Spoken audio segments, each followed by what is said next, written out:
Yep, yes, Mary Ann, you ready? Blue light is on. Otherwise, now.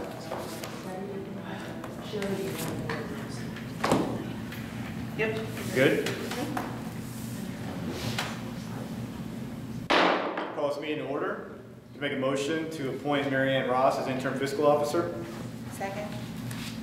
Mr. Quigley? Yes. Ms. Knapp? Yes. Ms. Toronto? Yes. Please call roll.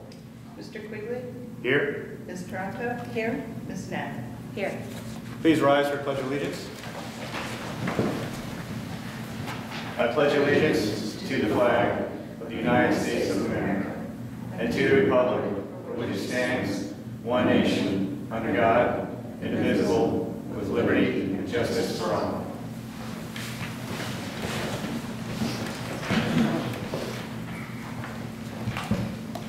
I will move on to agenda changes. Trustee Toronto, do you have any changes? No. Trustee Knapp, do you have any changes? Yeah, could I put under the public safety report, crime statistics for June?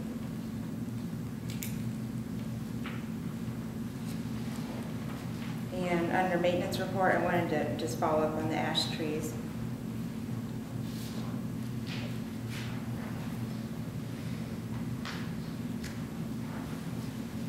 And under park report, could I put swings?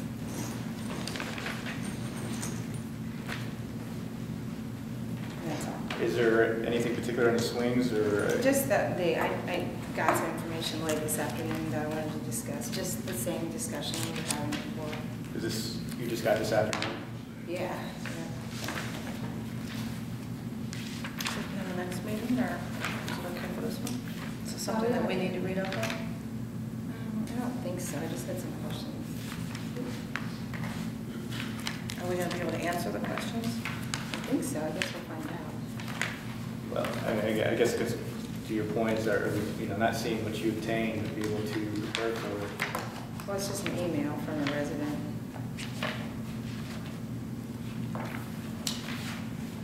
Okay. Is it the same with the ash trees? Are you just looking for an update on that? Yep.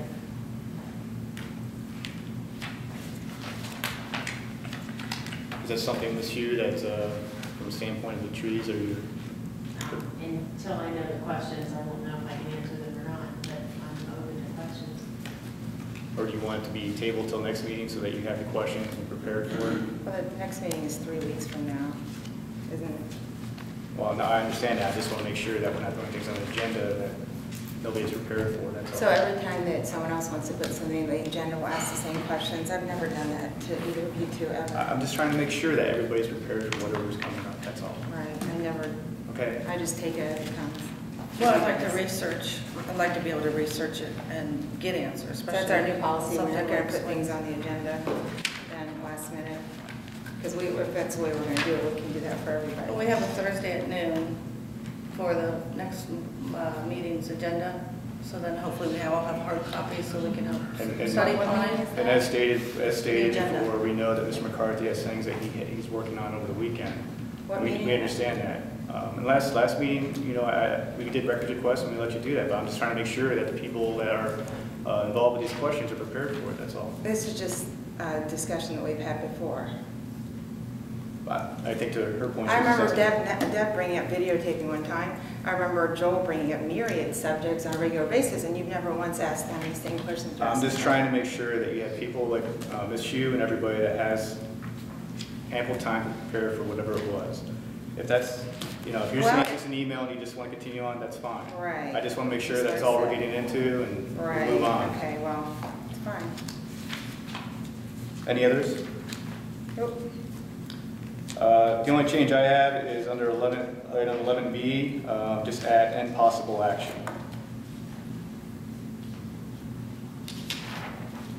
Which one is it? 11B.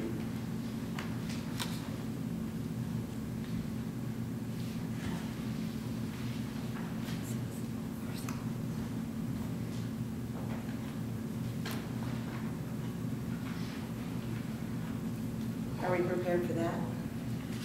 All the information was distributed for it. On Saturday. Did you receive it?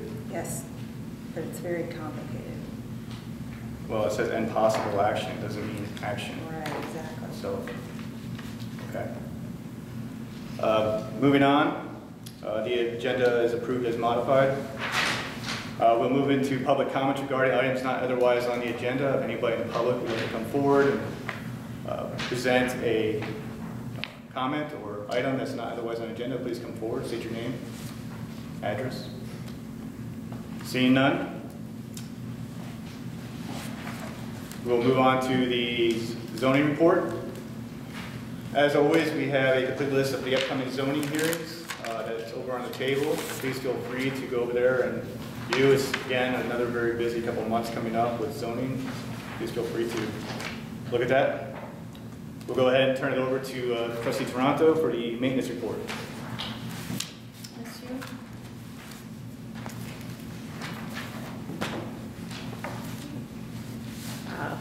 First item on the maintenance report is a purchase order for Shane Kraus Construction. This is to repair several curbs throughout the township.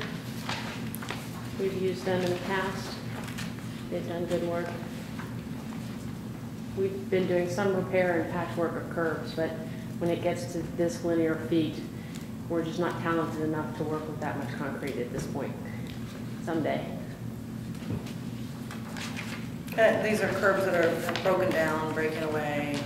Correct. Does anybody have any questions regarding the repair of the curbs? I do not. I had one question.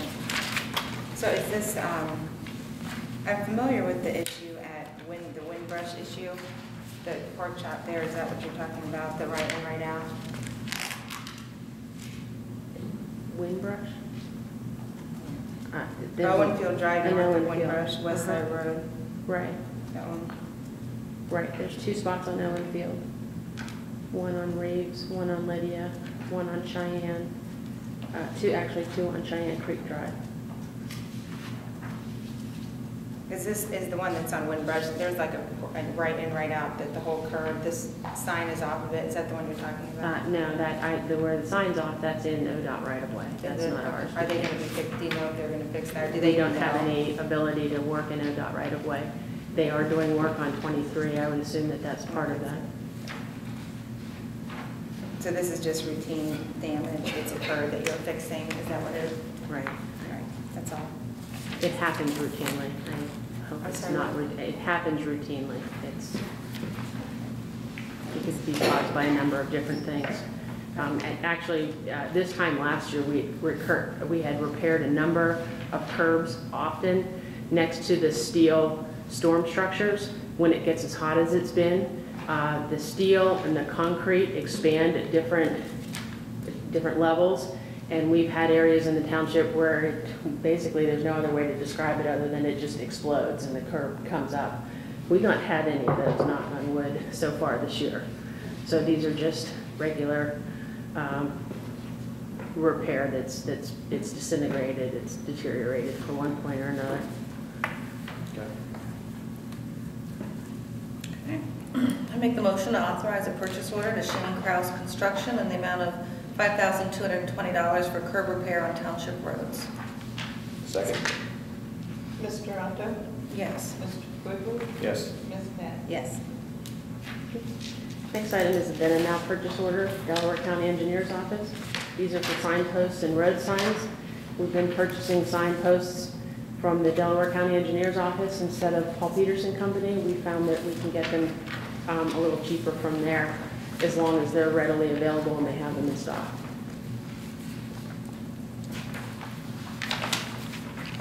Any questions?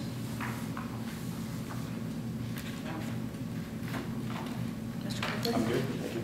I make the motion to authorize a then and now purchase order to Delaware County Engineer in the amount of $1,074.35 for signpost and road signs. Second? Ms. Toronto? Yes. Ms. Pat? Yes. Mr. Quigley? Yes. Next item on the agenda is discussion regarding T-Berry settlement. T-Berries have not picked up their settlement check and turned in their release. I spoke with Mr. T-Berry recently. He's been in to pick up another copy of the release, but since the check was issued more than 60 days ago, we need to reissue the check. And so the fiscal office asked us to just acknowledge that and to void and reissue the check. If you can read. The trustees acknowledge that resolution number 12-116 entered into a settlement agreement with Angelo C. T-Berry and Shirley A. T-Berry, and resolution number 12-117 authorized the issuance of a purchase order for that settlement agreement. The general release has not been executed. The check has not been released. Since check number 16038 dated March 13, 2012 is now past 60 days, it will need to be voided by the fiscal officer and reissued. Okay. So we would just reissue it and then it would just stay in the fiscal office again until it's picked up and. Correct. And then did someone already contact them again? Yes. He will get another phone call from me stating that it is reissued and to confirm And time. just as I stated, he stopped in the other day and picked up another copy Oh, of the okay. agreement. Oh, we did, okay. Okay, next item on the agenda is a request for a do not block drive at Orange Road and Orange Center Drive. This was requested by the Delaware County Election Board with the potential of an August election and the November election. They've had difficulty. They're trying to funnel people into that drive that's directly across from Orange Center Drive, and it gets blocked when people are in line for the 23 light.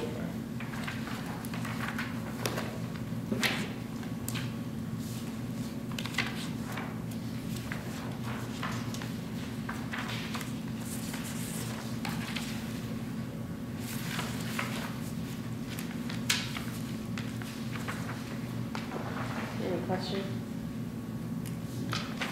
There is a resolution for the installation.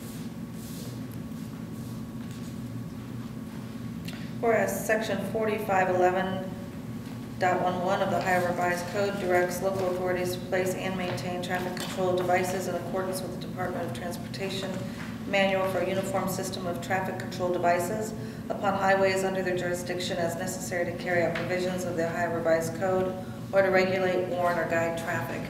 And whereas the Manual on Uniform Traffic Control Devices provides for the installation of sign R10-7, do not block intersection, signage for avoidance of traffic obstructions, and at the request of the township.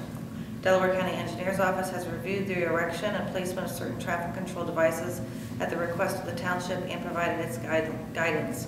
Now therefore be it resolved that the Board of Township Trustees of Orange Township, Delaware County, Ohio, directs the Maintenance and Parks Director to erect the following traffic control devices. 1, sign reading "Do Not Block Intersection" to be placed on the north side of East Orange Road with the intersection of East Orange Road and Orange Center Drive. Second? Ms. Toronto? Yes. Mr. Quigley? Yes. Ms. Knapp? Yes.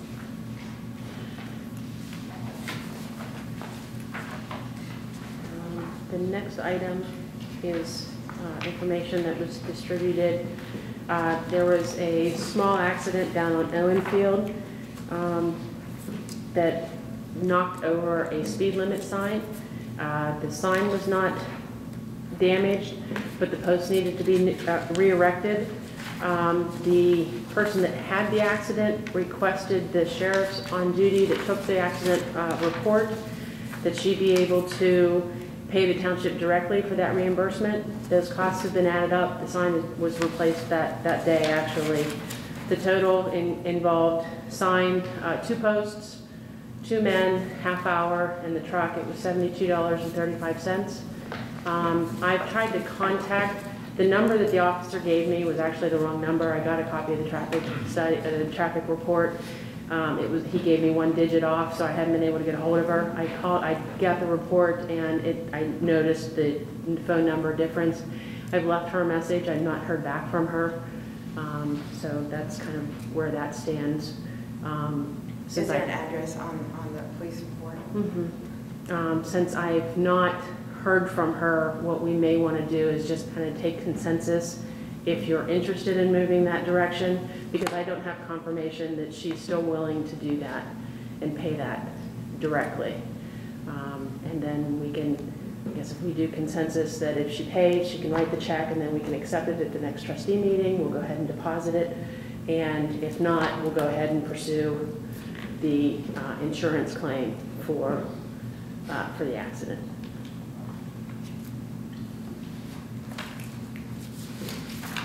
What's the date of that accident? It was a 7/24. Okay, so it was very recent. Correct. Where does she live at, in the area or? In Powell. How? And did she receive a citation for the accident? I don't know. But do you know if she called the police and reported it herself? She did. She did. I don't know if she was cited for the accident or not, but there is the sheriff's office was there. They took the crash So report. she called and, I don't know how they were notified.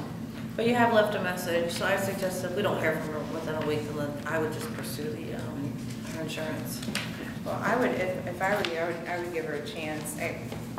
Because I'm assuming that, I would think she probably is the one that called the police. I mean, I guess they could have witnessed it, but I would give her an extra chance and maybe send her a letter, if you can't get a hold of her, send her a letter asking for like a response within a week or something. Well, I have the right telephone number now, so I Oh, you have have. left her a message. And you did leave a message on the correct one? Well, should we give her so many days to respond then, like I thought a week. a week? I'm fine with that. End of the day next Monday? That works. And Mike, we're allowed to do that, right? I would leave another voicemail stating that we had the meeting and. I will. I'll Yeah, call her that's tomorrow. right, yeah. you have No, a as week. far as you mean compromise the claim? Yes. Yeah, absolutely. Township can soon be sued, and that would include the ability to resolve them.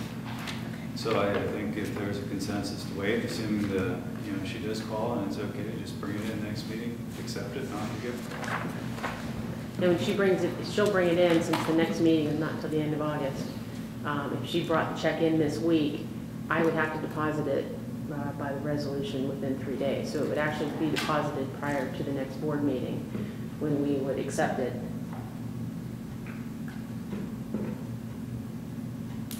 I would probably suggest maybe she accompany the check with a letter just authorizing it to be deposited by the township on acceptance of that Okay. amount as payment for the damage. When is the next meeting on the 21st. 21st? What, 3 weeks from now? She doesn't have to come to the meeting, does she? Does she? Doesn't she? 20th. Just come to the office. No, I don't think so. Just acknowledging that she knows it'll be deposited before it's actually accepted and approved by the trustees. Mr. McCarthy? Sorry? That your thought is that she would acknowledge, the letter would acknowledge receipt by the township and deposit by the township prior to the trustees actually passing the resolution to No, I accept think it? the letter would simply be, I'm enclosing this letter for presentation, or this check for presentation to the board, and authorize its deposit upon the board's acceptance of it as full payment. No, I wouldn't get into depositing it. What if the board says that's not enough? Some changes. But she thinks she has to deposit within 3 days, so she wants to make sure that she has to deposit it. Well, maybe, okay, if you want, have her send it to my office with a letter that I'm authorized to present this to the board at the next meeting. And that way you aren't going to change. Do that, or you can wait till the week before, Yeah. before the meeting for her to send it in or drop it off. And tell her the next meeting is on the 18th. No, the 20th.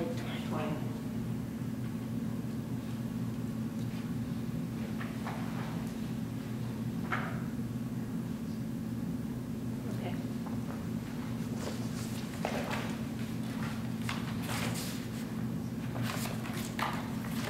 Next item. Can I read a thank you really quick to the maintenance department that I forgot to add from our neighborhood? Sorry, I meant to add this. Would you like a copy of it? I meant to read this after the storm and I forgot to print it out. And I sent Beth, this has to do with the same thing that, remember the guys came out and fixed the signs in our neighborhood. So I received back on, right after our big storms where we had a lot of storm damage and signs down, I got an email from a resident on the neighborhood Facebook page that said, just drove home and noticed that the street sign at Slate Run and Green Meadows Drive was repaired, snapped in the storm. And they wanted me to pass along our thanks to the Orange Township staff. It may not seem like a big deal, but it shows attention to detail and a real concern for our streets. And then they went on, another resident said, I can't say enough about Orange Township. Apparently they helped with many of the pear trees that went down as well. The Township Fire Department inspected our home during our adoption, and the township also inspected and gave advice on our sidewalk repair. Not every township will provide the services in the professional and hometown manner that they do. We are blessed to have their services. And then, without sounding, another person said, the original guy, without sounding like I'm trashing other townships, Orange Township is in fact exceptional. Like any organization, it has faults, but so many townships take in a large portion of property tax and provide nothing more than, say, a fire department. Orange Township maintains fire, streets, a wonderful parks and trail system, including a gorgeous aquatic center and more. We are lucky to get value for our money. Not many township residents in Central Ohio can say that. And then the last person said they were out removing trees from streets just a couple hours after the storm, and I understand they came around yesterday and picked up debris that had been gathered to the curbs. They are, as Brian said, exceptional. So I just thought I'd pass along. I thought that was really a great compliment to everybody.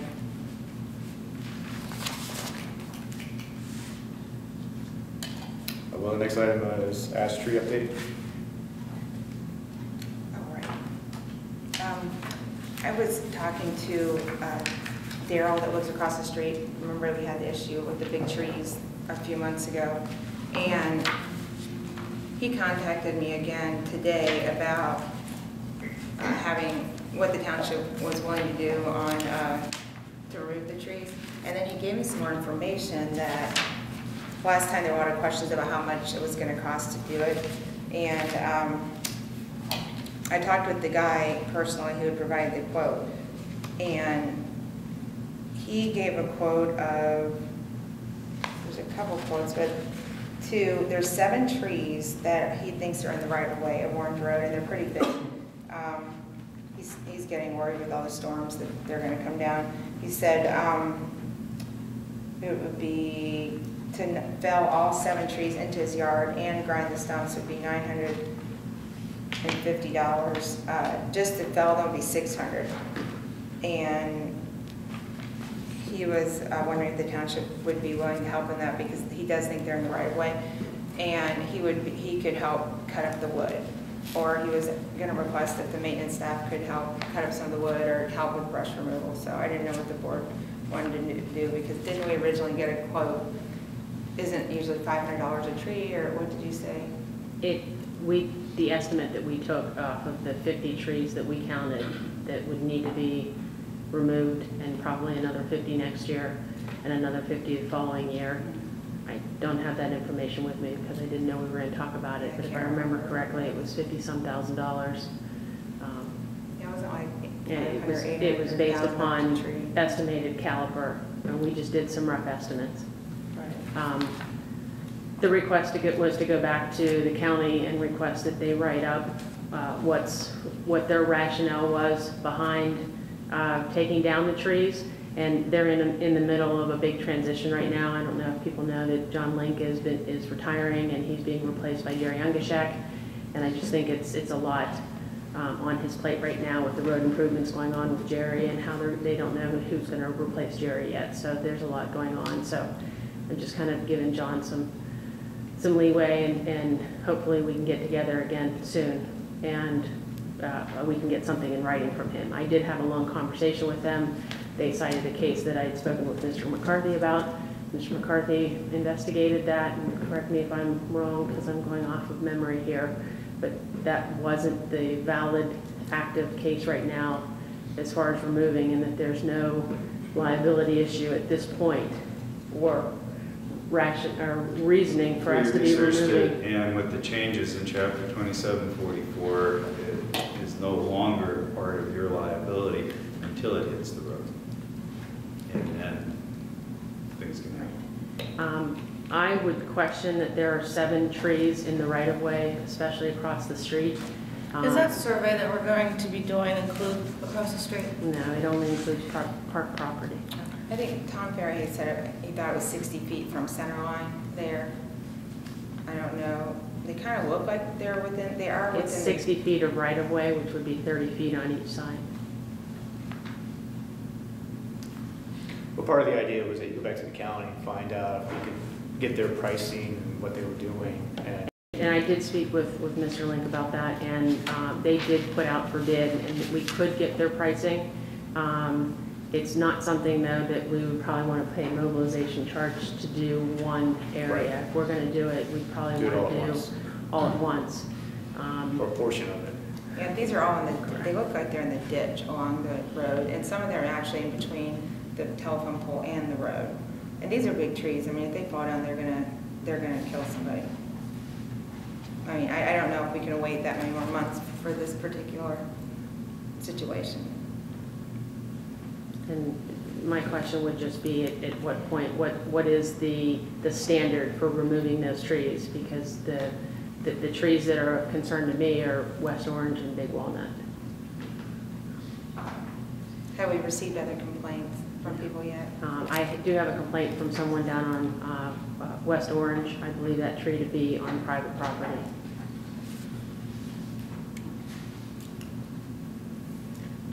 Is it possible to give her some guidance on this?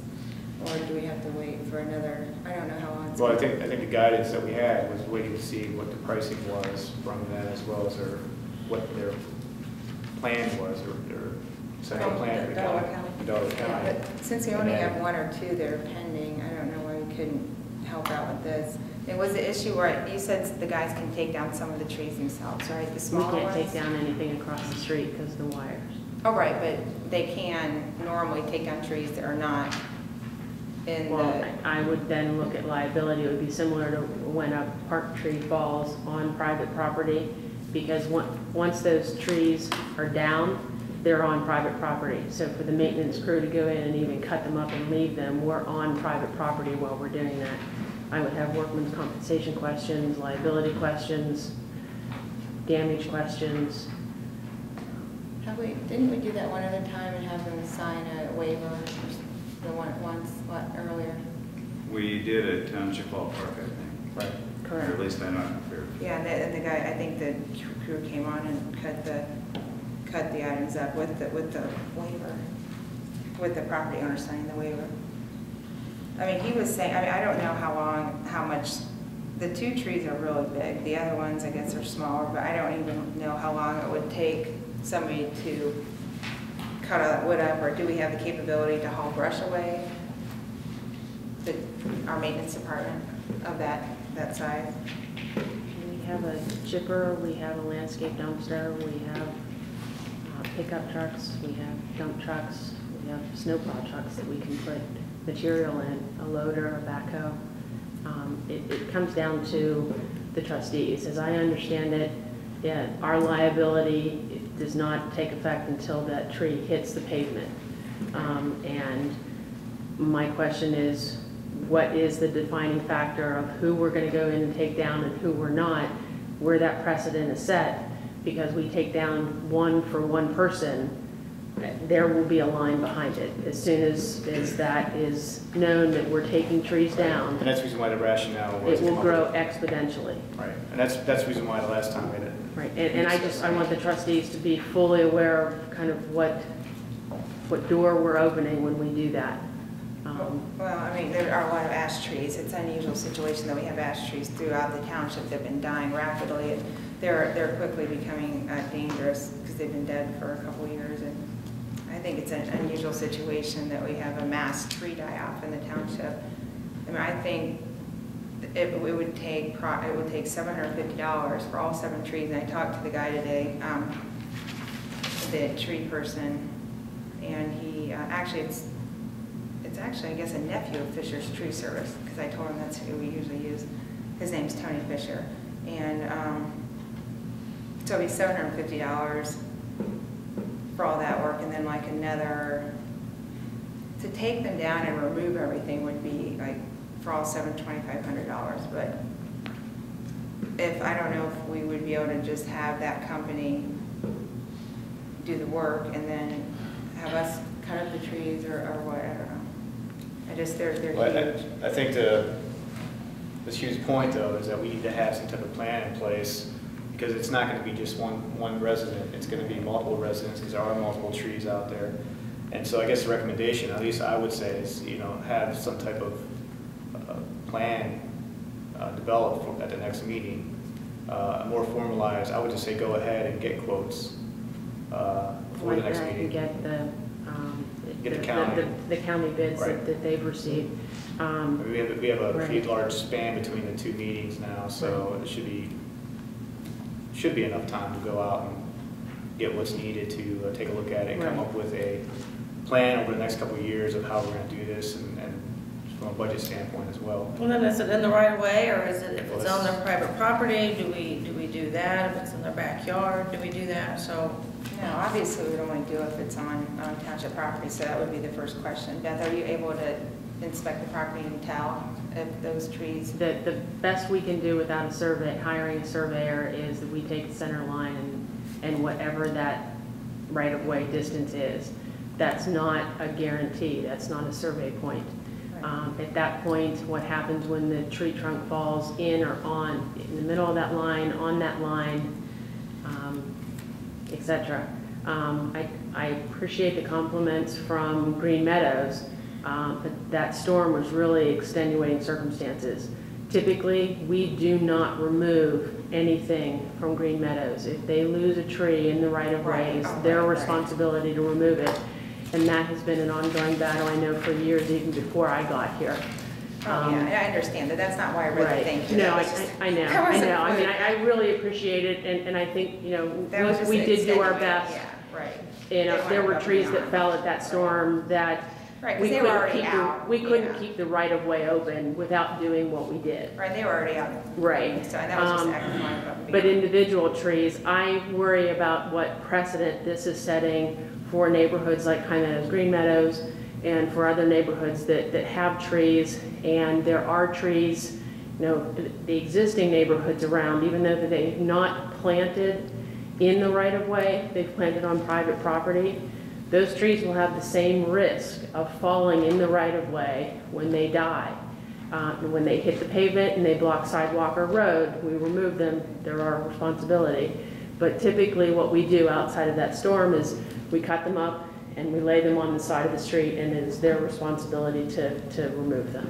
Well, Right. I'm just worried about someone getting hurt, and the Orange Road is it's traveled, and these are big, really big trees, and there's a lot of cars on it, and certain roads, I guess, a tree might fall, nothing would happen, but I can't think of a minute during the day, more than 10 seconds that there's not a car on Orange Road, except for, I guess, in the middle of the night.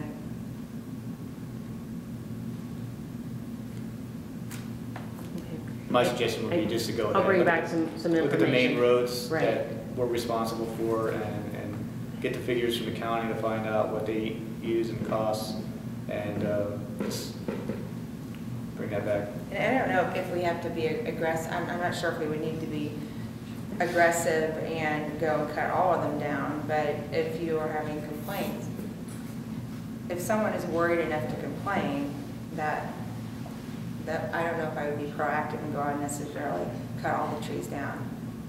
We might be able to go on a complaints only basis. The question then becomes mobilization charges for that each time. So either way, try to come up with a plan, a project plan, whether it's one-offs or over multiple years. If you could put something together from a pricing standpoint, so everybody can view it, that would just be my suggestion. But the next question to Trustee Toronto is how do we evaluate whether it's in a right of way or not? And it sounds like to me, from a cost-effective standpoint, where we take a tape measure out there to find out whether or not, because otherwise it's going to be incur additional charges to have it come out surveyed. Right, just, I mean, if it's 60 feet, and if you were able to measure 30 on either, it might be close, but if it's way out of the right of way, it would be a no-brainer. And the question that's still pending from the last time that would really be up to the trustees is, in this instance across the street, it is straight Orange Township right-of-way. In a lot of instances, especially on West Orange, Big Walnut, the older streets, there are residents that own to the center line of the road, and the right-of-way is an easement. Who owns that tree? And is there an agreement that's required to enter that property to remove that tree? Well, I think we talked about that last time, to utilize the same agreement prior to doing any work that we used. That would be my recommendation. The county is not doing that. Right. They've, taken I understand a that. stance. A lot of townships and counties don't do a lot of things. I know. They also can get in trouble for it, so I would recommend going to 2 meetings. Right, I just don't want to wait any longer than the next meeting to get this taken care of. I mean, there's always some kind of government red tape that takes months or years or decades, but in this case, when someone's safety is at risk, I hope that we could speed it up a little bit. From your experience looking at those trees across the street, I mean, is it something that you see as being threatening at this time? In the last 2 storms that we've had, the trees that have fallen have leaves on them. All the trees, So it could all the trees that we picked up. It could be a healthy tree, it could be a tree, so. But they're very tall, and they're probably 90 feet tall, and they're pretty big, and dead wood, it's heavy. I think it would be more likely just to fall in the middle of the day than necessarily in a storm. Well, we'll just deal with it next week, that's fine. Do you have any suggestions? Talking to me first. Well, we have several things we have to do. We have to formalize the next meeting. We have to talk to the county about the bid. I mean, there's nothing else I can say. You've done quite a bit of extensive work on this already, Ms. Epley. You want to email me what you have? Yeah. That'd be great. We ready? Park report? Sure. It's also possible that like a private tree company would be less expensive than the county though, right?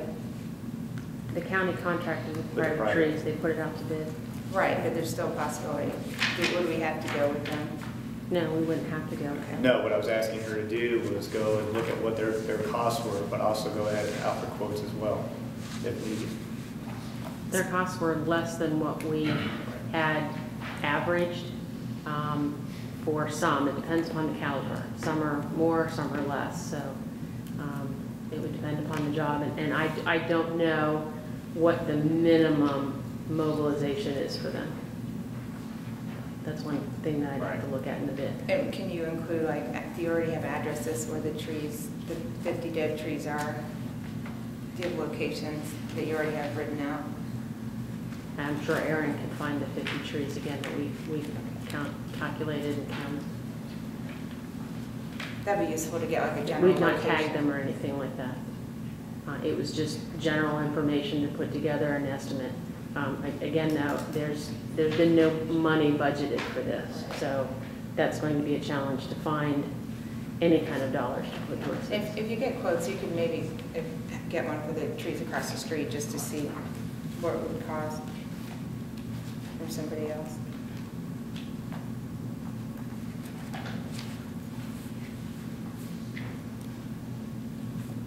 Park report? First item on the park report is to acknowledge the donation from Walmart for the popcorn for movie night.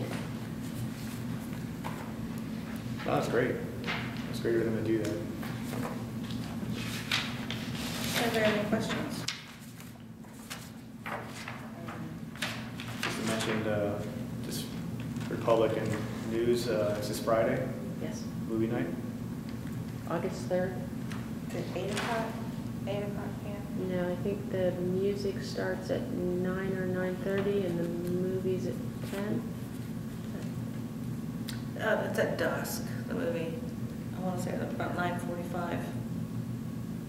I didn't bring that with me. It's up on the website, the Orange Township website. I move the adoption of the following resolution, whereas pursuant to RC 505.10, the Board of Township Trustees may accept on behalf of the township the donation by request, devise, deed of gift, or otherwise of any real or personal property for any township use. Being resolved that the Board of Township Trustees of Orange Township, Delaware County, Ohio, hereby accepts the following described property for township use: popcorn as donated by Walmart, number 2725 Lewis Center. Be it further resolved that such property shall be classified, managed, utilized, and/or disposed of as follows: to be distributed to attendees at the movie night event August 3rd, 2012 at the North Orange Park. Second? Ms. Toronto? Yes. Mr. Quigley? Yes. Ms. Knapp? Yes. I did have a question about that. So they're actually donating popcorn? Like how much? It's enough for 100 to 150 people.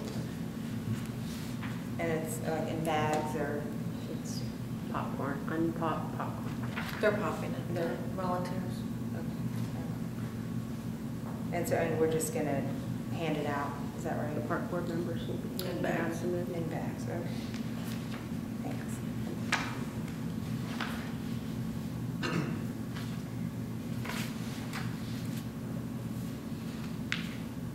Okay, next item on the agenda is movie in the park agreement. We've received a movie in the event service agreement from Hyper Sounds Entertainment. We've had several questions over this agreement. We've emailed back and forth with Hyper Sounds. We've not really received a formal contract with our requested additional information and changes.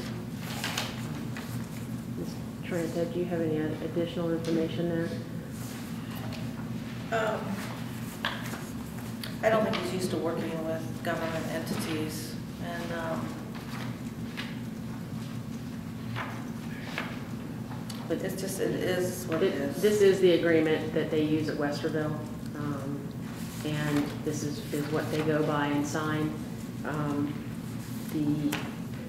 We were able to determine, they use a term in their agreement requesting clean power. I'm not exactly sure what that term means. They've also mentioned 20 amps. We've checked the power pole, which is closest to the soccer fields, which is what we're assuming that they're using. And there is 20 amps coming out of that outlet, so we can provide the power that they've requested. They've been out to the site, but there's some confusion there because they accepted the site there, but actually when they were there, the breaker was actually blown. So that breaker's been replaced. They will be popping popcorn in the community room because we don't want to cross any power that's dedicated, separate power in the community room. So we're not shutting the movie off in the middle of some pops.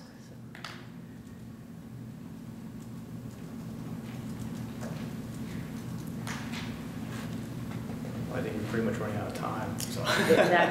That's really kind of the reason it's on the Right. agenda. We've gotten some email exchanges back and forth. How come there is no resolution to accept the movie in the park contract?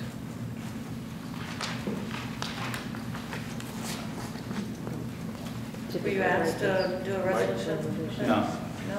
not on that, no. We We don't did need a resolution a while back for Swank. We didn't do, I was not asked to prepare one for this. Okay, so we're just gonna accept it? I would suggest that if the board is so inclined, I would want to suggest a resolution. I agree with Ms. Shea. I think the document's unfortunate, whether you're a government or a private entity personally, but if the board's will is to move forward to simply move and second to enter into a contract with them as presented to the board and authorize yourself to sign.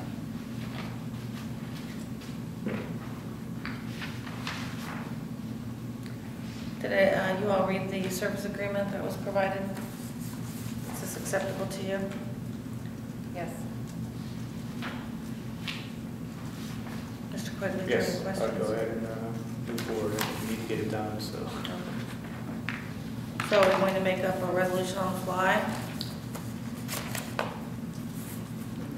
It would be to Yes. accept the service agreement as provided by Hyper Sounds and to authorize Ms. Taranto to execute. tell you, Mr. Anna, if you want to just put that to a side a minute, I'll get something up here on the screen, Thank you. because that can be a lot.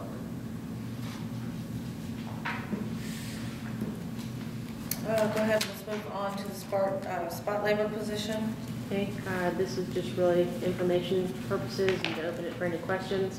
Both of our spot labor employees currently will be going back to school in August.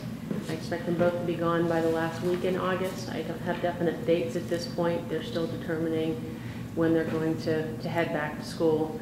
So I don't have a definite day yet, but I'd like to be proactive in putting the spot labor position back on the website so that we can start looking for someone else, at least one other person to fill that.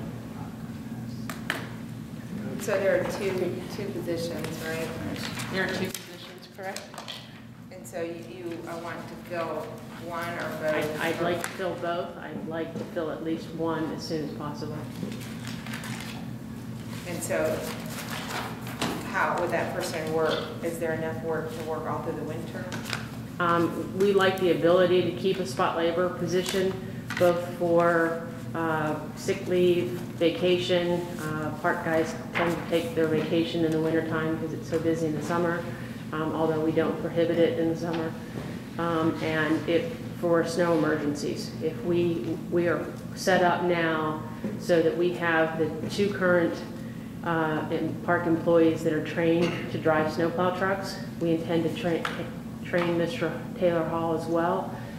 If we would have an event where we were needed to operate 24/7, we could do that. Spot labor position allows us to bring somebody in both on the weekends to handle that and to handle rentals on the weekend without paying overtime because they have the flexible schedule. Weekends are required. So those two people that might be hired, they would just keep working until they left employment?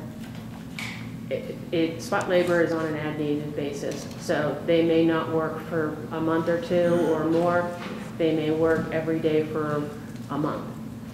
It's on an as-needed basis, so if we have storms, a project, something that we need them for, someone on vacation, someone on sick leave, whatever, we could prepare for that. Yeah, I think we could do it the same way we did it last time, just advertise it on the listserv and on the website. I think it's pretty much you proposing, correct? Correct, yeah. Okay. That would be fine. Great.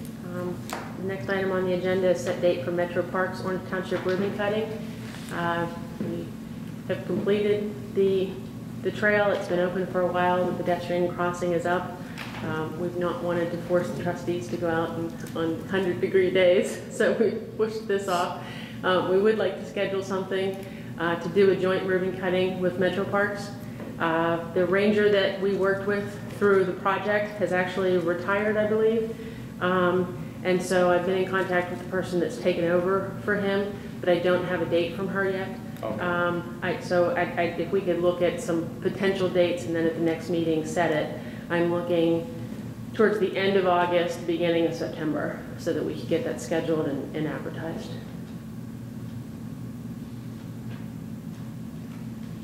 Maybe it would be good to get, is it a he or she? The ranger? person that's taken over is a female. But maybe it would be good to get her schedule when she's available first.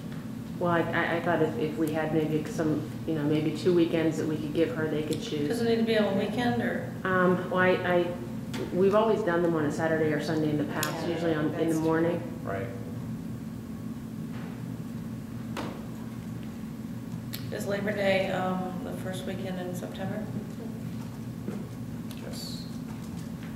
So we could not do it that weekend. Probably wouldn't be good.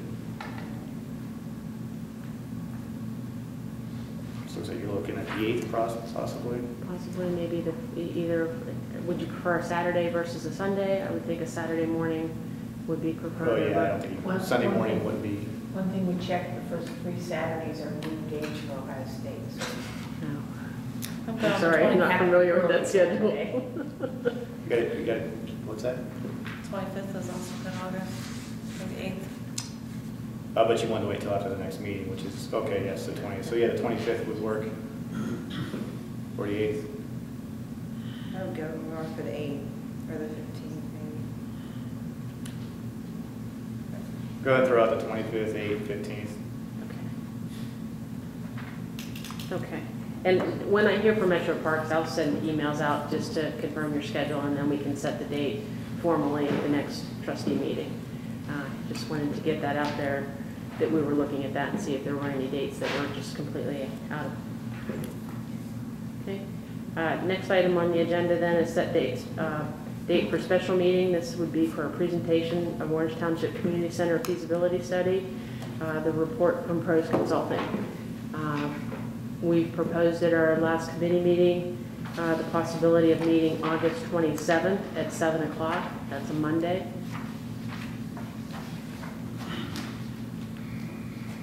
Which day is that? It's a Monday, August 27th at 7 o'clock. This is basically just a presentation? Or, Correct. so could we do it earlier? Or We could do it earlier. The thought of the committee was basically our zoning meetings are at 7, our park board meetings are at 7, trustee meetings are at 7. It seems to be a time that the public can make it to meetings. We didn't want to do it too early so that the public could participate. 6 o'clock would have been an option. That's fine. What, and the Parks Board be there? The park board can be here. It will be a public meeting at that point.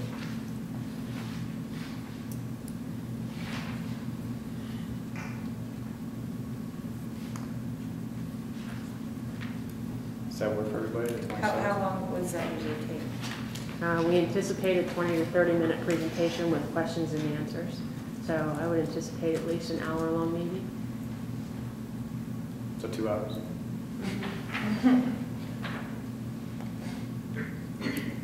Their presentation is pretty concise. I think that they've put a lot of information into it. We've made some comments and some suggestions. Is it good for you? That works. It works for me. Yes, now.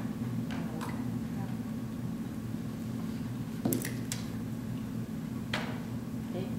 Yeah, I think that should work. Okay, we'll go ahead and schedule that and post that. We'll put that out on the website as well and listserv sooner rather than later, and then send that out again. Thank you. Consensus to set the community center presentation for August 27th at 7 p.m. With consensus? Yes. Yes. The record show that we have consensus.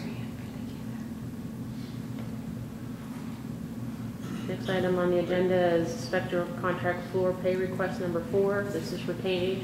This is the final payment for the Glen Oak Playground.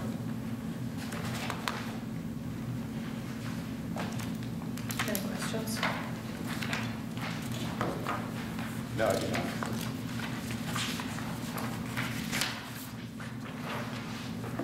I make the motion to release pay request number 4, retainage to Spectra Contract Flooring in the amount of $9,200 for the Glen Oaks Playground project. Second? Ms. Bryant? Yes. Ms. Knapp? Yes. Mr. Quigley? Yes.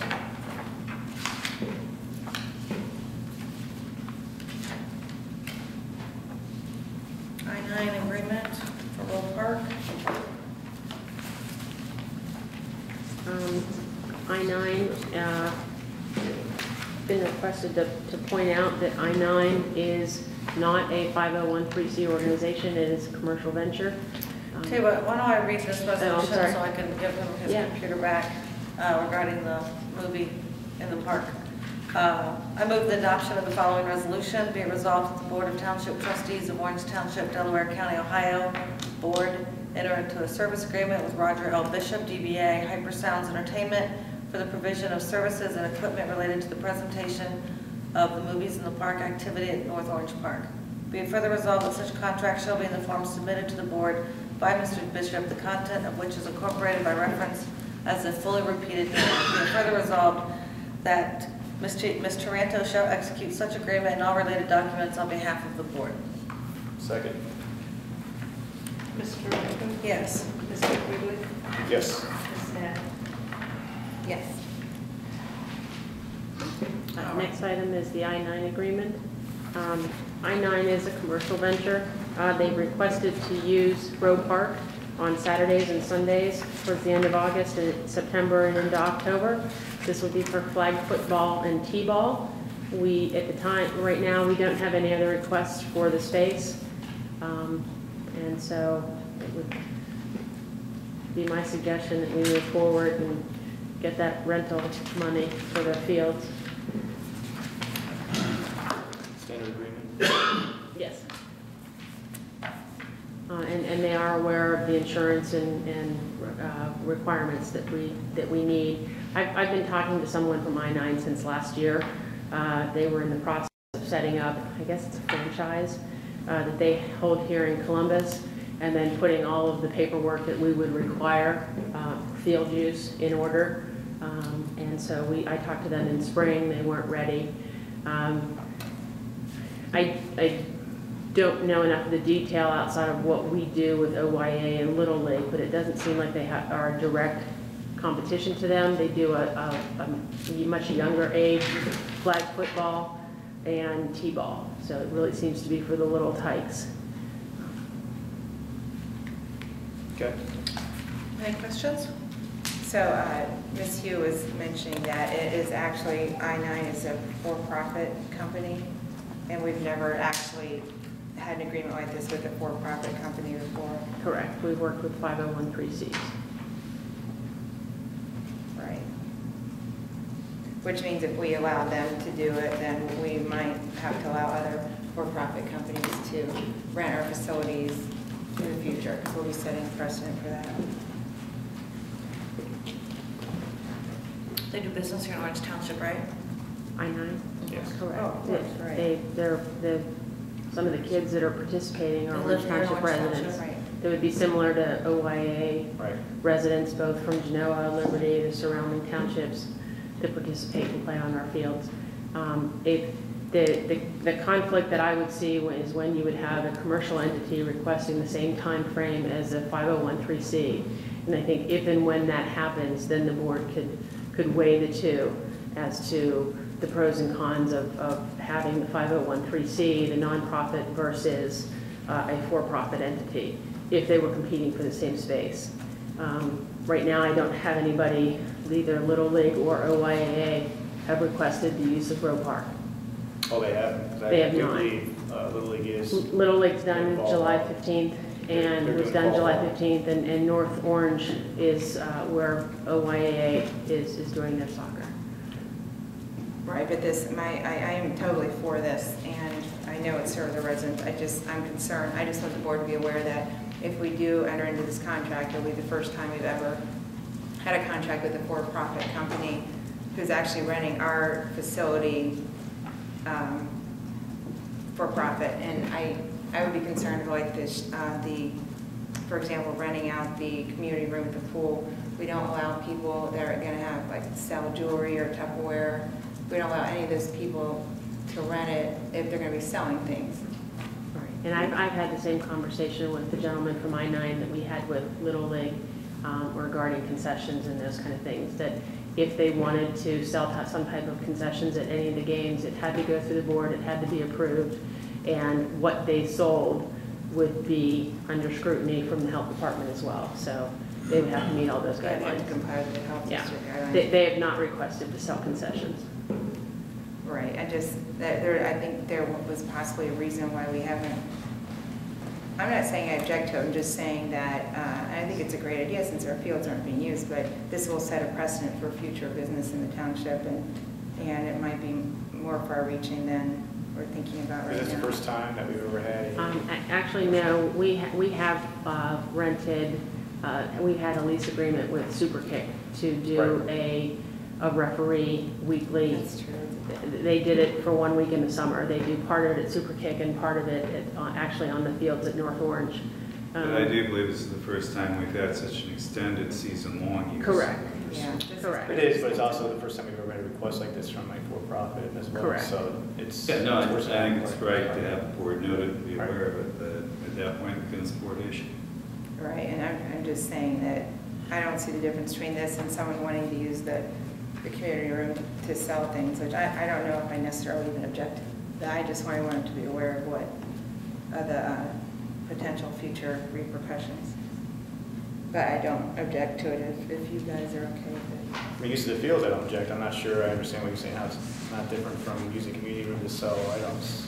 Well, that you're prohibited currently from renting. If you pay to rent the shelter or the community room, and I'm assuming a shelter house, even though I don't know how you would sell things there, you're prohibited from actually, if you want to rent it, you aren't allowed to have like a jewelry party or conduct business or anything like that. It has to be for a baby shower or birthday party. So currently the township regulations don't allow people to rent our facilities and make money off of it.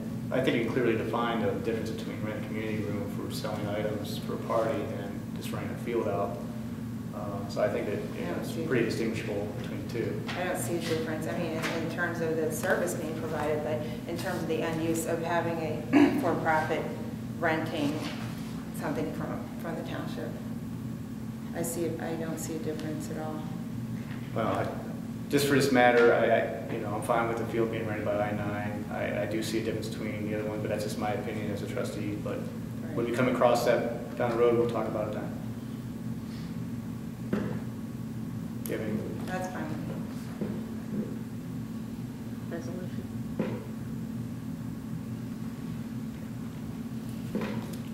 I was still thinking. Mike, is there a reason, what is the reason we don't like people to rent the pool room? I think that's just been the will of the prior boards. I think your ability to lease is very important. It really lies with the trustees as to what the policy will or will not be. The lease agreement for the pool, for the community room states that you can't. That board did not favor it. Certainly this board, this outfit, if I recall, is out of Marysville. If the board wanted to open the community room up for commercial use, it's a lease. That's a separate agreement, which does have different requirements. No, they're both under the same authority of leasing. Right, but I understand what you're saying, but what I'm saying is that what we're saying up here is different compared to the community. Community room is on a separate lease rental that we're doing. That's in the sound discretion of the board. I know, but that's what I'm saying, is that can be separate than what we're doing with the field. It doesn't have to be the same across the board. I think the board's policies don't necessarily have to be consistent by facility. That's my point.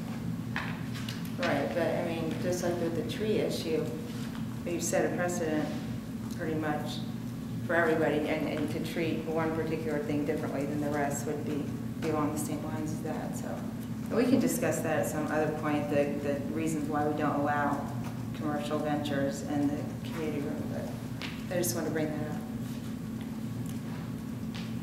I move the adoption of the following resolution. Be it resolved that the Board of Township Trustees of Orange Township, Delaware County, Ohio, approve and enter an agreement with SLM Enterprises, LLC, also known as I-9 Sports, an Ohio limited liability company, for the use of recreational premises located at Roe Park at Glen Oak for its T-ball and flag football programs. The agreement shall be in the form presented to the board titled Roe Park Field Use Agreement and bearing in its footer the identifying version of 0728 of 12. Be it further resolved that Trustee Taranto of the board shall execute such agreement on behalf of the board. Second? Ms. Toronto? Yes. Ms. Net? Yes. Mr. Quigley? Yes. Next item on the agenda is regarding volunteer background information. The park board has requested that we be able to pursue volunteers for different events. And we talked about having background checks for those volunteers, depending upon what type of contact that they would have with children, what they're doing with those events, and that it might be behoove the township to have that information available. Mr. McCarthy has provided us with some agreements and background information, volunteer forms and information that's presented to the board, either for your approval, discussion, If it is approved, we'll take it back to the park board at the park board meeting, give that to them, and as volunteers sign up, provide them the information and move forward with that information. Mr. Chairman. Go ahead. I'm sorry, if I could, the forms we presented to the board, since this first version went out, there was a second version issued as well as a result of some work that Ms. Mesmer has been cooperating on. If the board terms go forward, I would just indicate a consensus, move forward in the direction of these forms and have those change forms presented to you. Okay. And are those forms that are changed in addition to the typo change that replaced one of the forms? There was essentially a big change between the form, the first draft and the most recent, was the deletion of reference to arrest material in the record check. And there's some other items that I'm not been working on this other matter, and maybe a few other things I put in there, but That's in spent addition time on to it. what I we had think talked about. you're Okay. correct, it needs to come to the board to see if they want to do it. So this is for any person volunteering at a parks activity? Does this include Parks Board members? Includes everybody? I don't think that we've addressed as park board members. I'm sorry, what? We've not addressed it as park board members. I mean, this pertains to any volunteers, including Parks Board members, or is that? I That can't wasn't answer part that of the question. discussion, is what she was referencing to, is that it was meant for volunteers, but if the park board is volunteering, then I guess the question then becomes whether or not they need to do the same as well. Right, because I was thinking that, right, I mean, not that there's anything there, but I think you would have to treat volunteers, you have to Parks Board members, unless they've already undergone these various checks, they should already be treated the same as the other volunteers. But, so they have to get so they would need to get the criminal history record, which is like $50 or $60 or... I believe the setup of these forms is they would be executing the authorization for the township to acquire that record. And then do they have to pay for it, or? It's not, that'll be a matter of board policy. And then we discussed at another meeting and on the phone about how all the township, or how school volunteers at Olentangy schools are required to get the BCI, and a lot of us already, you know, myself included, already have the BCI and going to the additional expense, but this school actually allows you to submit your own criminal, your own BCI and FBI check to the school, and that was a concern to Mr. McCarthy because of the potential for all sorts of things. So I didn't know if there was a way to, is there a way to verify, if someone gave us one, is there any way for us to verify that once one's already been done, is it on file with the entity that we could just somehow verify that it exists? Well, my understanding, if I recall correctly, is that they were not retaining the record. Is that? No, they do retain the copy of I it. can't answer that question. When we discussed it in the park board, my understanding was that they were not retaining it.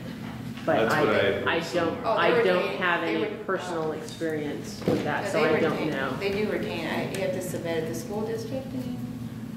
I don't know. Yeah, the I school just district does heard the retain it. discussion. I haven't participated. I don't think you're talking about the school though, you're talking about. Yeah, I'm talking about school, but you have to submit it and then they keep it on your file. If you don't have one, they'll tell you. So I didn't know if there's a way that we could, I thought somewhere there's a way you can just verify, because it takes a lot of time to have one of those done, which is why it costs so much. I don't know if there's a way to verify with the issuing entity that, yes, one has been done. I thought I'd seen somewhere that there was. That way we wouldn't have to go quite to that expense. Because if one's already been done, I know they're good for, I guess they're good for a year. But then And these are records that are brought in by the person themselves, not Yeah. received from the third party. yeah, they are brought in by themselves. Sometimes you can, but the policy is you can have them sent directly to the school district or bring them in. But if someone brought in a document, if you were able to verify its authenticity, I don't know if that is, do you know? I really don't know, short of getting a copy of the current one and comparing them. they might indicate they delivered one to so-and-so on such and such a date, but they're not going to be able to verify that nothing's happened since then to it. Right, well, it's good for 1 year, so. Well, and there's another discussion, how long should it be good for? When the school district allows it for it's good for 5 years, even though I think that's a little bit too long, but they allow 5 years. Would the board want to pay the cost for the volunteers then, to have that done? If we can't determine through other methods whether one does actually exist.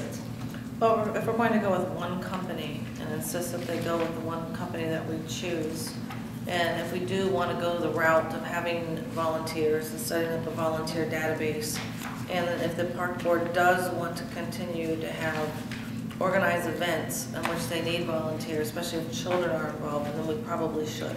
Yeah, that's what I was thinking. And they might give us, I know that the guy that does it for the school district can do it for like $50. They're charging 60. I think he does them for 50 also.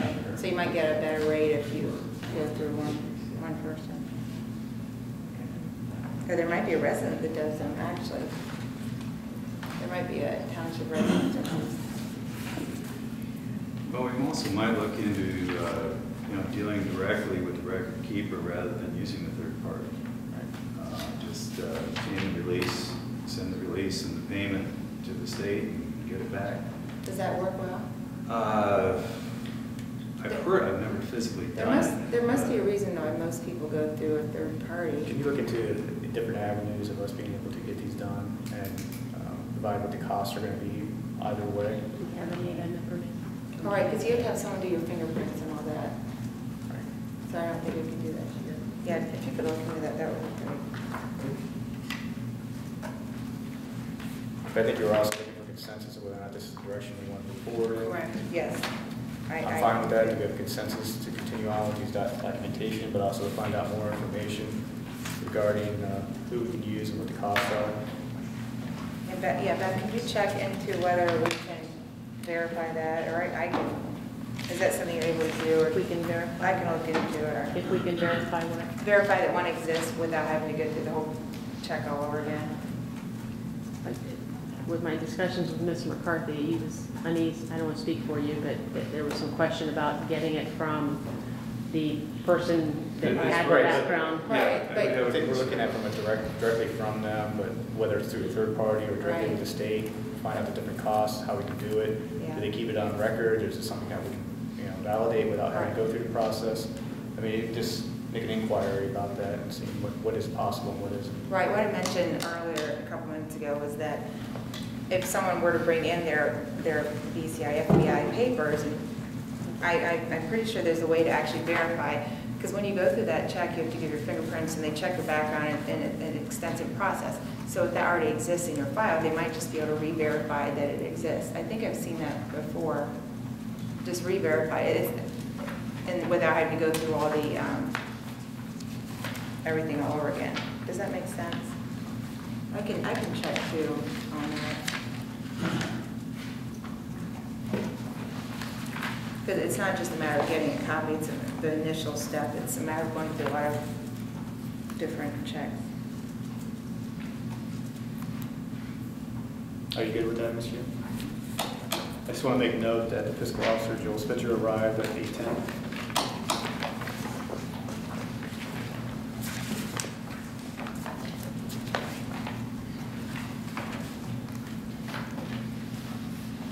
Well, it said that the database would, these would be in a database that we call upon the volunteers to help out, whatever. Correct. And how would we find these volunteers? Well, we're going to put an article in the newsletter, and we're going to put it on the website, and then I'm going to discuss it further with the park board and see what kind of direction, because this is something that they want to do, so what kind of direction they're looking at. And we would just call them park events volunteers, or, because they're not really park volunteers. Just Orange Township volunteer database. And if an event comes up, we'll send an email out to that particular database, and first come, first serve. Are you gonna write the article for that? Yes. I would call them maybe park event volunteers in your newsletter article. You don't have to, it's just a suggestion. Thank you. And I'm sure we have volunteers falling all over themselves, so I'm sure we'll have a really full database. Really? No, that's sarcasm. Be great, though. At least 12. Well, what if they have to be 18 and over? Is there a We criteria for actually haven't age? started talking about ages. Because I was thinking, you could have some, Can't answer that question. that's it, and we can I talk don't about know the it. legalities of that. I mean, unless there's I something, passed that a long time ago. unless there's something prohibiting, I mean, you might have some 15 or 16-year-olds that would want to come in. I've been under criticism. I mean, I don't know how far, if you would need checks on them or not, but I think you might have some like parents and kids, like say an adult has a 12 or 13-year-old or 14-year-old wants to have popcorn, not necessarily directing traffic or whatever, but I would think you would get some like mom and child volunteers or whole families or whatever, so I don't have an objection to having people under the age of 18. I know they do that at the concession stands. You can go and work at the concession stand at the schools, and you can bring your kids to help you. Except for, I know on Friday nights, I think adults only, or maybe 16 and up, but for the rest of the concessions, for the other sports, on other nights, you can be any age, as long as the parent feels it's appropriate. Can you find out what legally we can do? I'll see if there are any We'll start age with there. restrictions. Thank you.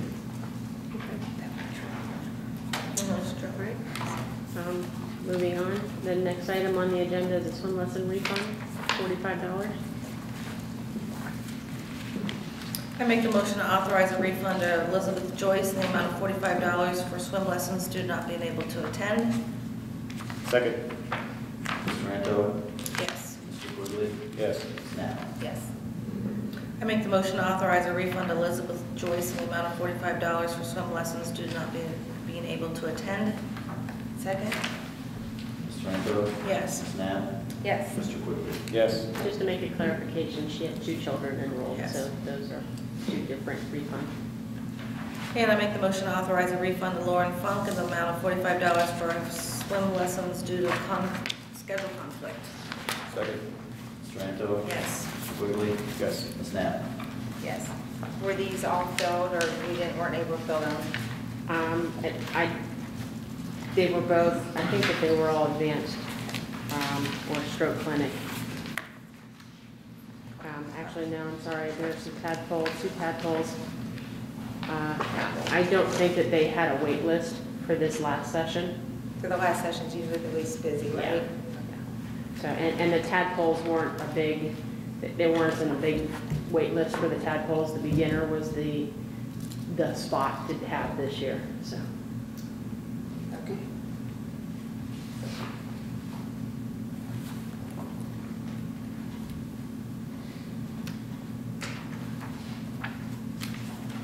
Item L, was trustee Knapp added swings.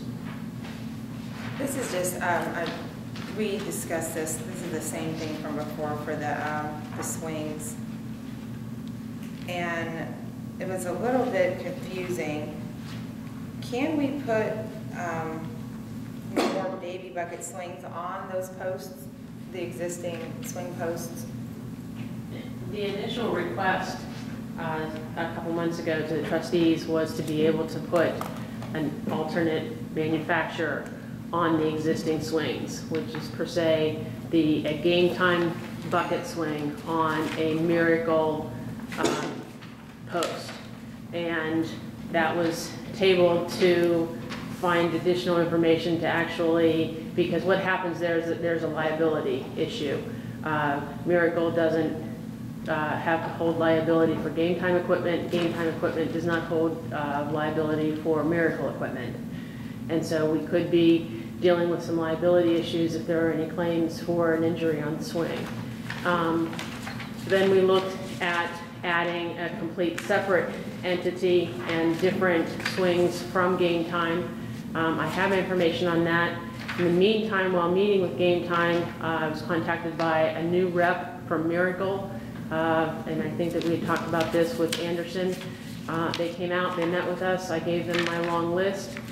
I've had a couple emails from them stating that they're looking into our issues, that they want to take care of everything for us, and they want us to be happy customers again. I've recently sent an email to them saying, I appreciate you looking at all of the issues, but I have some immediate issues, including pods and swings, that need to be addressed immediately. Please get back to me on those issues. And so that's what they're looking at now. I'm hoping to cross my fingers that we can come with either a purchase order or a resolution of what Miracle will provide for us at the next meeting. I know it's been a long, arduous process. It's been difficult. It's not been good for the township. It's also not been good for Miracle.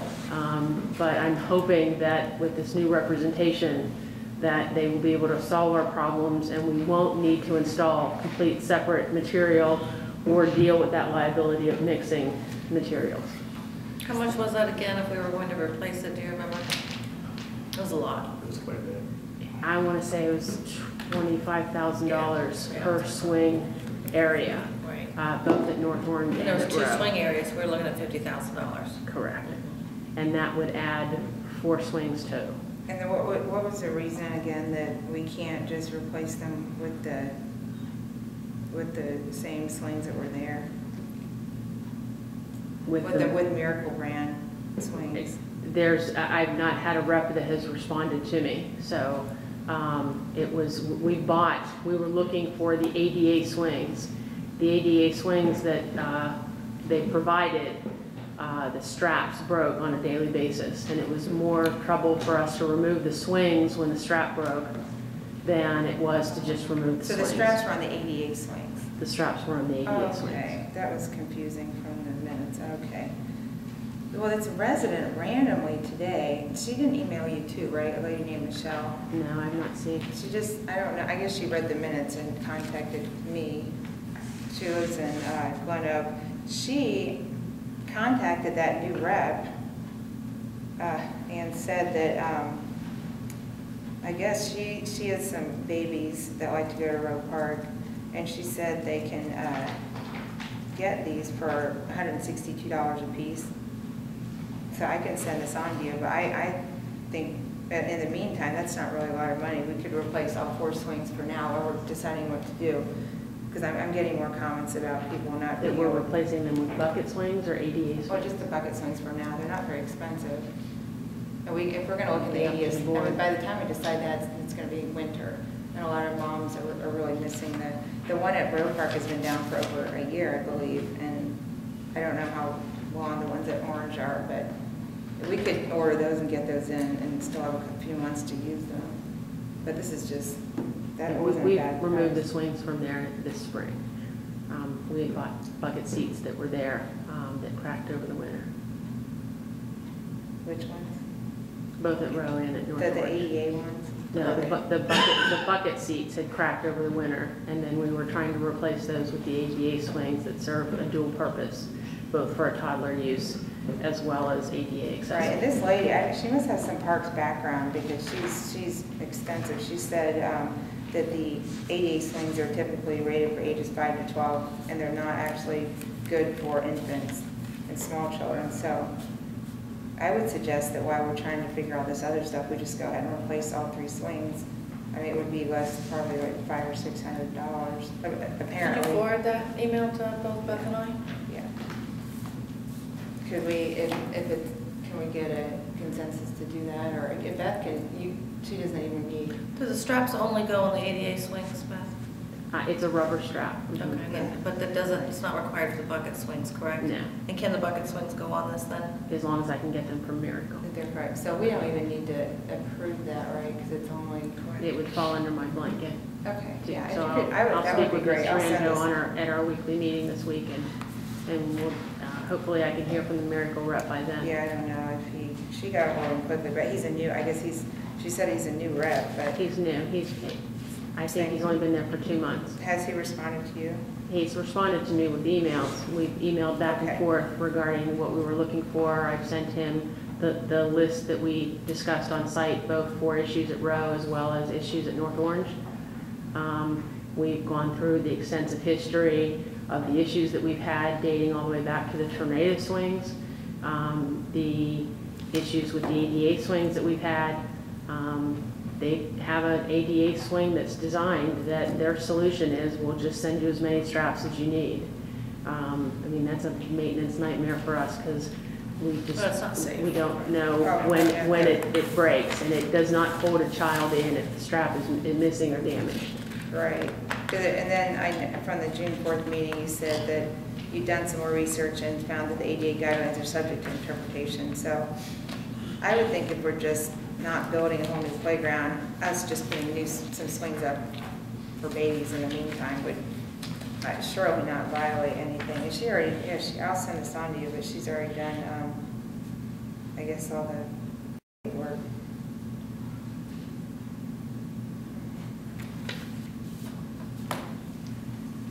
Is that something that's okay with you, Trustee Quigley? Looking into that? I'm fine. All right. If you'll forward that Yeah. email on, Yeah. Ms. Tranto and I will discuss that at our weekly meeting and move forward from there.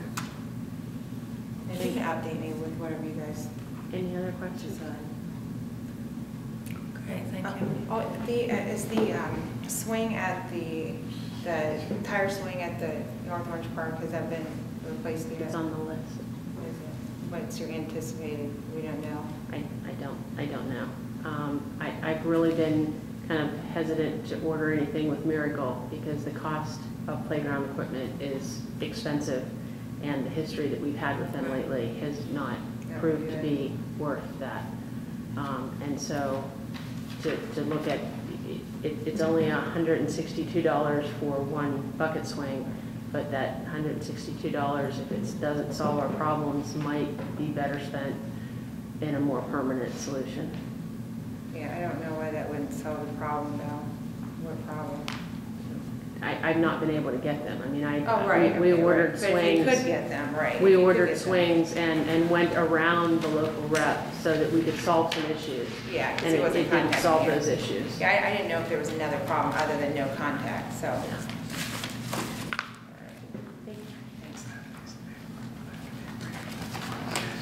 Thanks, Beth.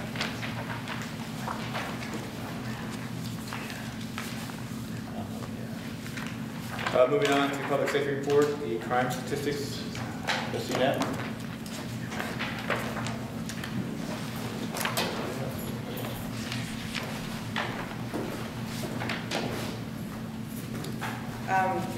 We've received the crime statistics for the month of June.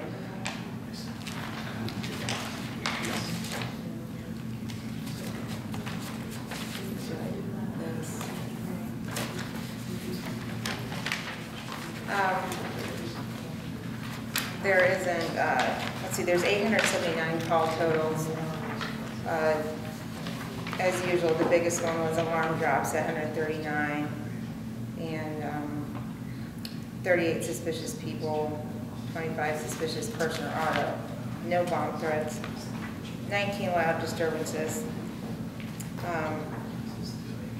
burglaries 16, 3 OVIs, so it's not too bad for a whole month. And I have noticed that we've been having a lot more patrols, it seems like, the last month or so. The office was stepping up because of some of the crime. There have been some of the recent crime sprees with garages and pretty much all of our neighborhoods. I've noticed a bigger presence. I don't know, have you guys noticed that? A little more patrol, which I like to see. But I think sometimes we have to kind of keep on top of them to kind of bug them once in a while about it. They don't patrol the areas. Do you guys have any questions? No, I do not. Thank you.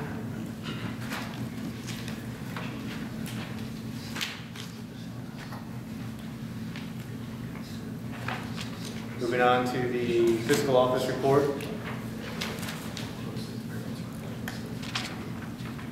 Mr. Spitzer, do we need a minute? No, we're fine, thanks. Before the board is a series of resolutions from Delaware County Bank that have been in the works for quite some time, and Mr. McCarthy's worked closely with Delaware County Bank, making sure that we're well protected in the language and taking out some arbitrary language. And but it just essentially goes through the different agreements, online banking, ACH transactions, the various functions we perform with Delaware County Bank. There are a couple resolutions to note. The resolution that would be up for discussion, I can either address those now, or when we get to them, it would be the third and fourth resolution.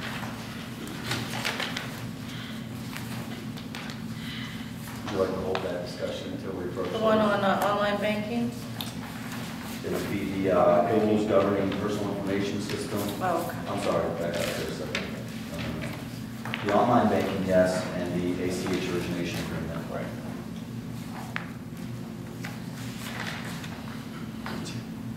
You just do whatever order you want to do it in. So we can move forward with discussing and potential action on the first two, and then discuss the third and fourth. That's fine. So starting off with the authorizing agency agreement with the Delaware County Bank and Trust. I'm glad that Mr. McCarthy forwarded these various agreements to the board prior to the meeting.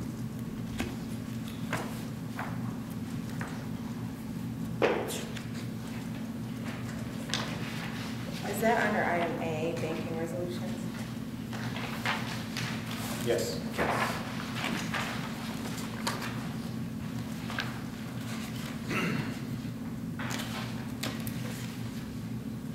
The agency agreement is what we typically do every year. And what is the agency agreement for? We're essentially contracting with Delaware County Bank and Trust for the functions of our online banking and our day-to-day banking activity. We do that yearly? Yes. Or as updated.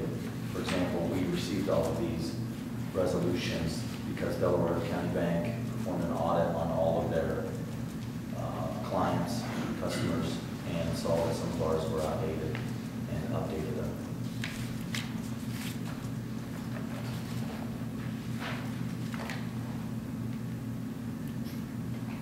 That's the first one.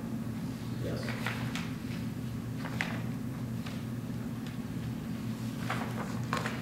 Are we discussing them individually?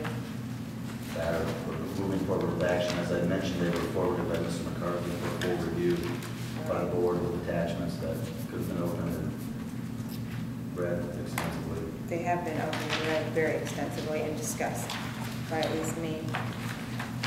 But we are in public right now, so I think we should explain what we're doing rather than just reading a resolution. Snap, I wasn't insinuating anything else. I didn't say what you were. Letting the public know that they were forwarded prior to the. Yes, they were.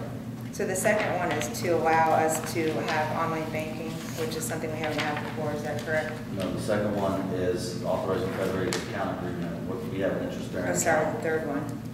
Or you can go ahead and do that one. You want to hit the first two. Is there questions on the first two? The agency agreement and the federated account agreement. Those are the ones we do every year, right? Yes. Okay. No. Is there any questions on those two?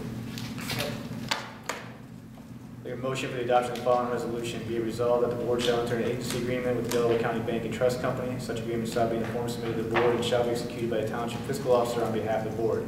Be it further resolved that prior to signature, the Township Fiscal Officer shall complete the address for notice in such agreement to reflect the Township Fiscal Office. Second? Mr. Quigley? Yes. Mr. Rando? Yes. Snap? Yes. We have a motion for the adoption of the following resolution. Be it resolved that the board shall enter a federated account agreement with the Delaware County Bank and Trust Company. Such agreement shall be in a form submitted to the board and shall be executed by the Township Fiscal Officer on behalf of the board. Be it further resolved that prior to signature, the Township Fiscal Officer shall complete Exhibit A to reflect investment in the Federated Government Obligation Fund 395. Second. Yes. Ms. Stack, Ms. Snap, and Mr. Rando? Ms. Snap? Yes. Ms. Rando? Yes. The third resolution, the online banking resolution with Delaware County Bank. It's kind of a recent development for the purposes of,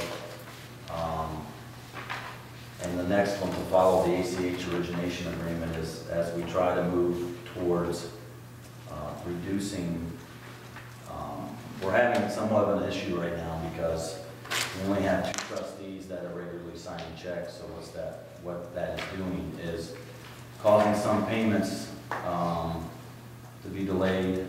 For example, if Ms. Taranto or Mr. Quigley are out of town, we regularly have 1 trustee come in and sign checks. We need 2 trustees plus myself to sign checks. So what we're doing here and moving forward with this is trying to create an online banking warrant system where each trustee and myself will log on to Delaware County Bank and approve payments, electronic payments of accounts payable to try to get past the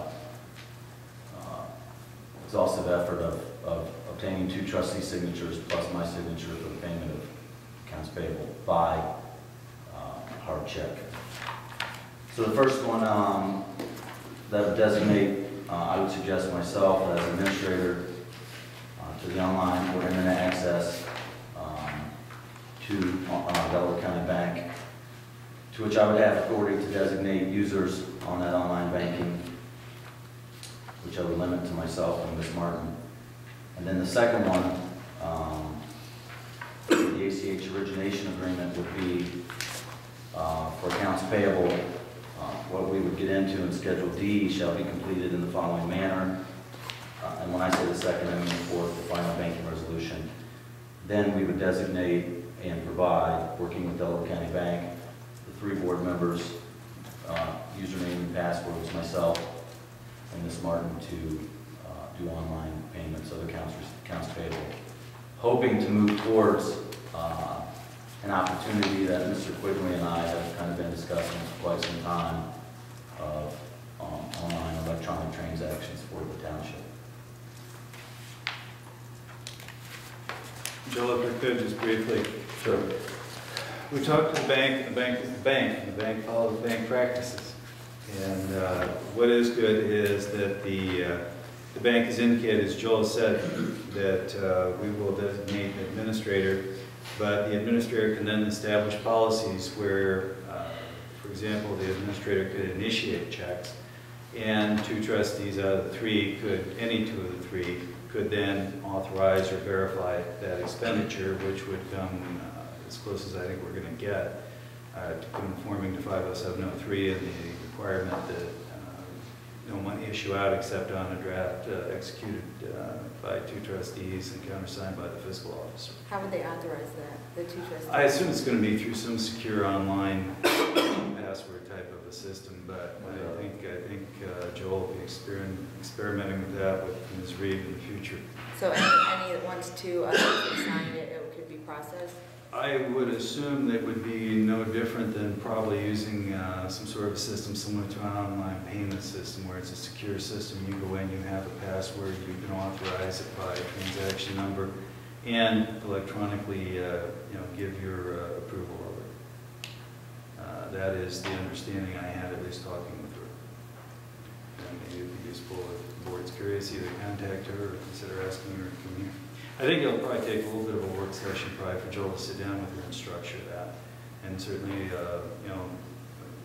whether the board's aware or not, Mr. Spitzer is trying to integrate the functions of his office and the board related to the finance.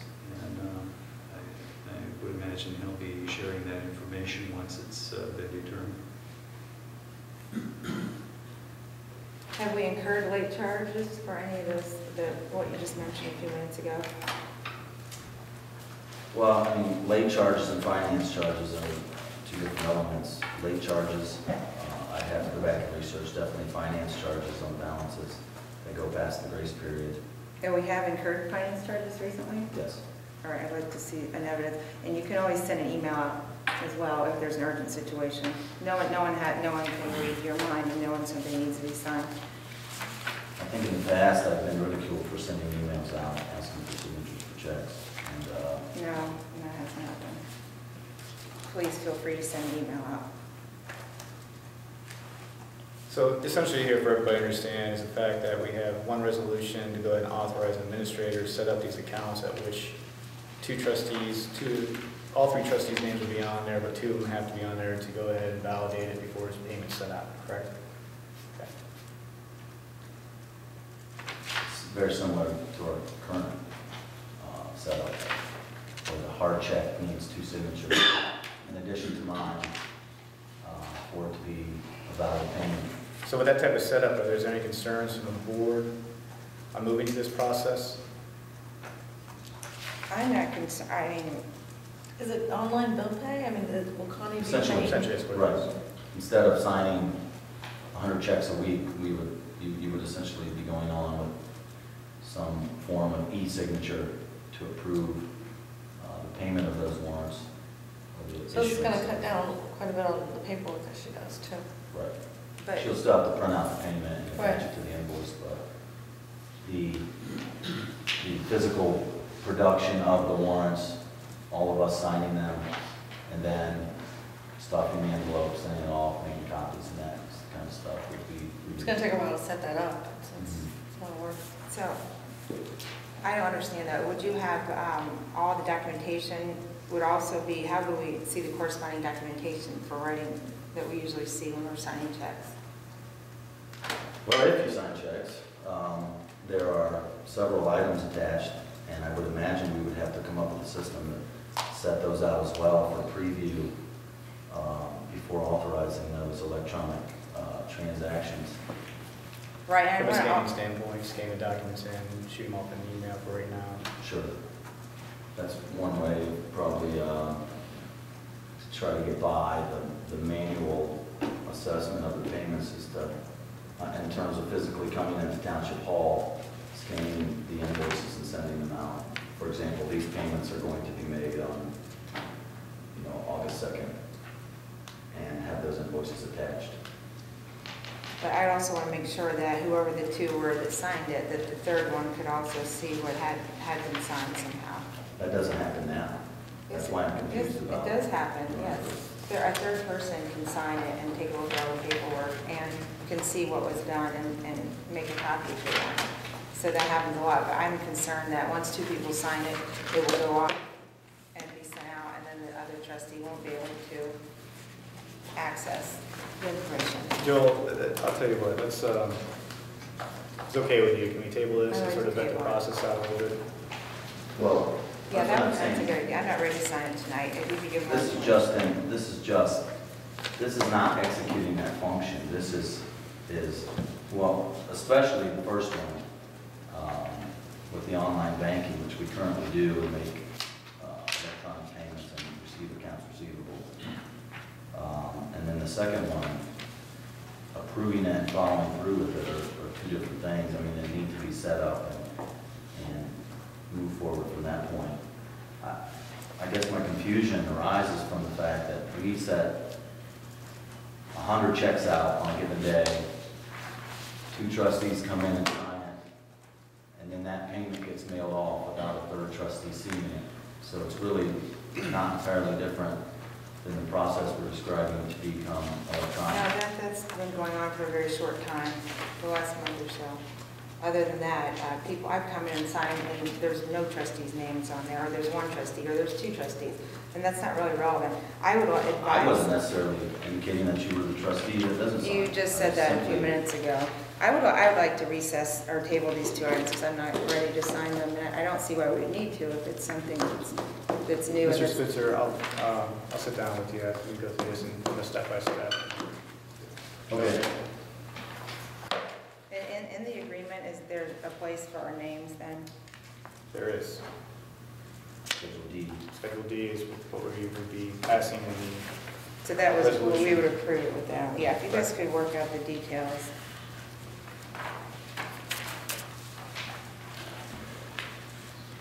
moving on to item B, ORC 1347.05, discussion and possible action. Thank you, Mr. Chair. This item is brought forward, actually, the current 2010, 2011 audit is being conducted. And this is to try to marry the different statements we have in various personnel policy manuals into one resolution that the auditor would like to see protecting personal information in the township. Essentially, my understanding is too, is that a lot of these elements were already in our policy. They just wanted to see it more clearly defined from a standpoint of the recent legislation that went through. Fire department had it in a policy, SAG, we had it in personnel policy. And it were just very bits and pieces of this language in 1347 that was peppered throughout different policies, and this is kind of bringing it under one umbrella. Yeah, the current language is very sparse, and in my opinion, it's never been very tight. But who advised you to do this then? The auditors during the audit? Has the audit been completed yet? They're still working on it. I'd prefer to hold off on this until, I thought that you weren't, how are we discussing this right now if the audit hasn't even been released yet? Because we discussed this with them, with the various pieces that we had in the policies throughout the township, and they advised that tonight we go ahead and pass this so that we can bring ourselves, I wouldn't say into compliance because we're not necessarily out of compliance, but under the auspices of 1347.05. So is this part of the audit? No, I mean, it's generally 1347.05, which Mr. McCarthy was passed a year or so ago. It's been around for a little while, but I honestly can't say when it was first effective. Because I received some information from the auditor the other day, and she said, all communication between the state auditor and the township administrator related to matters of the audit are considered confidential as the audit is being completed and are not public record. So I was surprised that we were discussing that when I thought we needed to wait till the end. Why did she send you that email?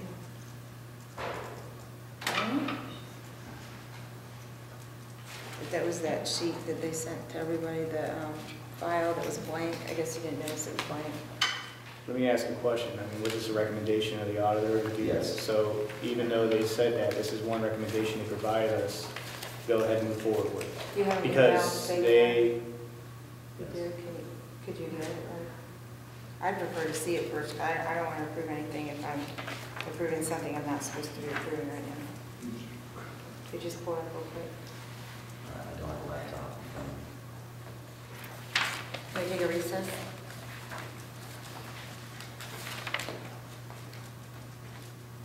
I don't mind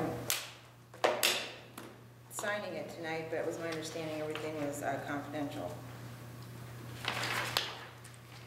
I know that the audit report, when it's first put out, before it's made, services made upon acquired entities, that is not a public record, that is confidential. Beyond that, I can't say I'm aware that any discussion at all is confidential. I don't know that I've ever I seen mean, it. I would expect that when we have conversations with them, they would tell me that up front, that this is confidential until the audit's over, and I've never, in conversations with them, have they brought that up. What we've usually seen is when the preliminary audit report is put out, there's a period. There's a period there. There's a period there. But during the audit, not one time did they tell me that our conversations were. I can't say I've run into that. Well, I'm just saying that I have. Yeah, no, I've run into the preliminary report, and that is not public record. But as far as any discussion, I can't say I've ever read that. Well, I got that in response to an email that I won't discuss now, but there was an email that went to all of us, and the attachment was blank. Apparently, nobody else noticed that but me. So I wrote back in and asked them to send me the one that had the document filled in, and then that's when she reminded me of that. The attachment wasn't blank. It didn't have the information in it. It was it. I'm not suggesting that you're saying yours is blank. I might suggest or suspect that maybe your software couldn't pull it up, or if you looked at it on your No, phone. it was a form letter, and the middle part with the cost and the other details was blank, and she confirmed that was true. that was just the cost, that was the cost of the audit. Yeah. That came Mine through, wasn't. mine came through.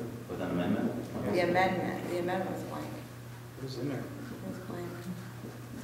I mean, I know I've seen in past problems sometimes where my attachments get Well, screwed the up, attachment was so. fine, it was like a form letter. The rest of it had a blank in it. Take a look at it when you get back. And then she just went ahead and included that right now. That was her statement, saying they're confident. Could you, I mean, I would like to take a recess if you could just print that out real quick, I wouldn't mind. Unless you guys are comfortable with that. I mean, that's, What's that? Just We can just recess it for 5 minutes. Or if you two are comfortable with it, of course, that's your prerogative. What would you like to do? Table it? Go ahead and table it till next meeting. The last item on the agenda is the minutes. Everybody received the Orange Township Trustee July 16th regular meeting minutes? Mr. Chair, may I make a quick comment? Sure.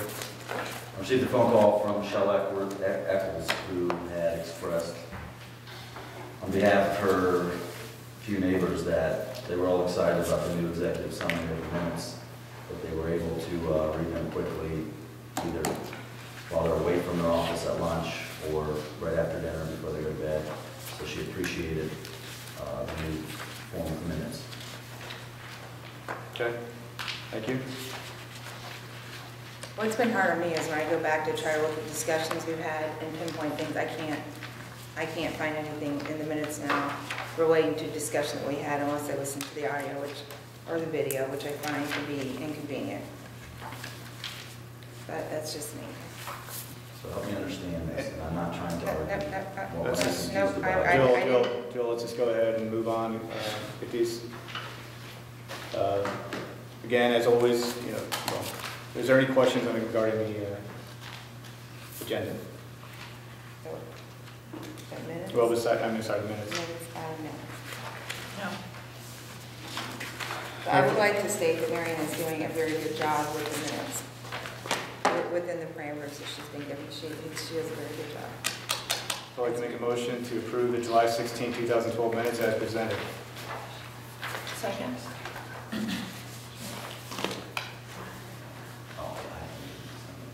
Mr. Quigley, Yes. Mr. Branto, Yes. Ms. Knapp. No. Any other items? There's no other items on the agenda. Therefore, this meeting is adjourned.